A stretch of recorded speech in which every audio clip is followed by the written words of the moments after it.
What's up, YouTube? I'm back at you with another video. I'm giving my reaction to Tennessee beating Texas A&M 20-13. Very low scoring game. Both sides were playing really good defense, and Tennessee came out on top like I predicted. Tennessee's defense is for real, guys. That defense is really good. They put pressure on Texas A&M offensive line all game. I'm gonna just read the stats off. Joe Milton, he only passed for 100 yards, had one touchdown and one interception. Just hasn't lived up to his potential this season. Very athletic guy, and he extended some drives in this game. He still had some mistakes. He threw that one interception right there in the end zone. I'm pretty sure he would like to have that back, but just get some more consistency with him. This offense could take off, but the defense, man, they have to. Tennessee's defense is really good, but I'm gonna get to that later. Jalen Wright, he had 136 yards rushing today. Jabari Small only had 42. But check this out, guys. Tennessee was able to get 237 rush yards on this Texas A&M defense. Texas A&M was really good at stopping the run. They wasn't good in this matchup. Tennessee was able to rush for 237 yards. Tennessee has a really good O-line. They might have the best O-line in the SEC this year. And then that defense is playing very well, good as well. So Tennessee did a phenomenal job. Did something that my Tide didn't do. They was able to rush for 237, but they didn't really pass. So it's kind of the opposite. Alabama was able to pass the ball on Texas A&M, but we couldn't run it. But Tennessee was able to run it, but they couldn't pass. So just like I said, going into this before the season started, Tennessee got a great offense, man. Got a lot of experience, that O-line and everything. So they was able to push them guys up front, on the Texas A&M defensive line. So receiving wise, Chase Nimrod, he only had 31 yards receiving. Squirrel Wright only had 29. Dylan Sampson, he only had like 9 yards, and Castles, he had 24. So like I was saying, not a great day passing the ball for the Vols, but they didn't have to. They ran down Texas A&M throat, and that was very good for their team. Aaron Beasley had 5 total tackles. He had 3 solo. This Tennessee team, man, just great defense. Their stats don't pop out, as far as, sacks and stuff like that, but they did get 2 interceptions, if I'm not mistaken. Yeah, I think, they got 2 interceptions. Got 2 sacks as well. They were just back there, Texas A&M's offensive line, man. They just gave Max Johnson hell all day, man. Just very disruptive up front.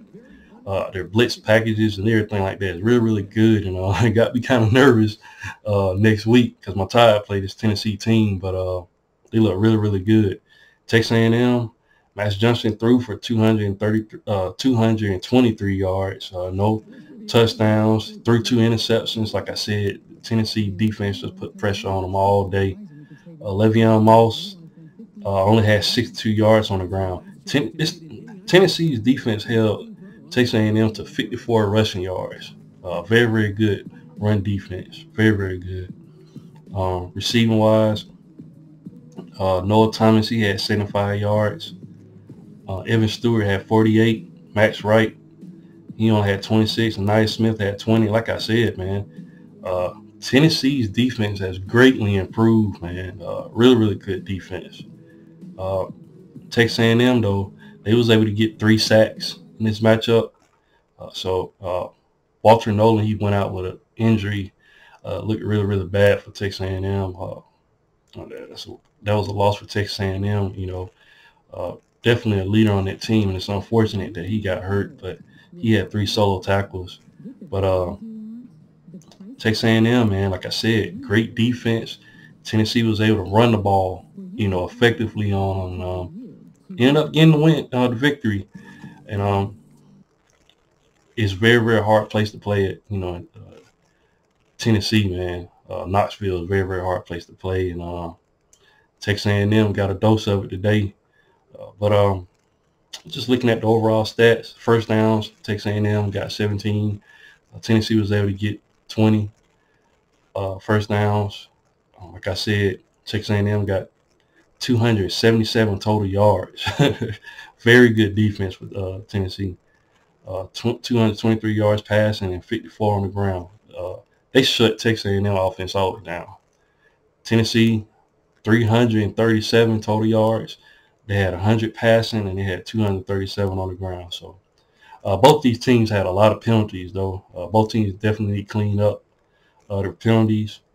Texas A&M had 11 for 90 yards, and Tennessee had 12 for 115. So Texas A&M had 2 turnovers. Tennessee had 1. So they definitely want to clean up the penalties and the turnovers. But Texas A&M actually had the ball just a minute longer with 30 minutes and 48 seconds. Tennessee had the ball for 29 to 12 seconds. But Tennessee got the victory, big victory against Texas A&M.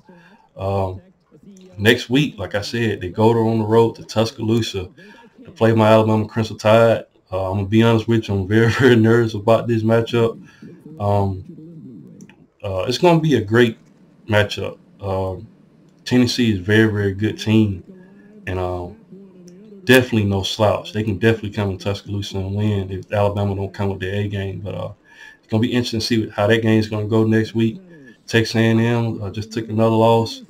Definitely got to build on their program, get some things fixed. Like the O-line. They got definitely fix that O-line and definitely tighten up. On that O-line. Defenses play really, really well, but definitely got to get their offense fixed. But that's all I have for the stats on this game. Please like, share, and subscribe to the channel. And I'll definitely be back with more college football content. Thanks, guys, and roll tide.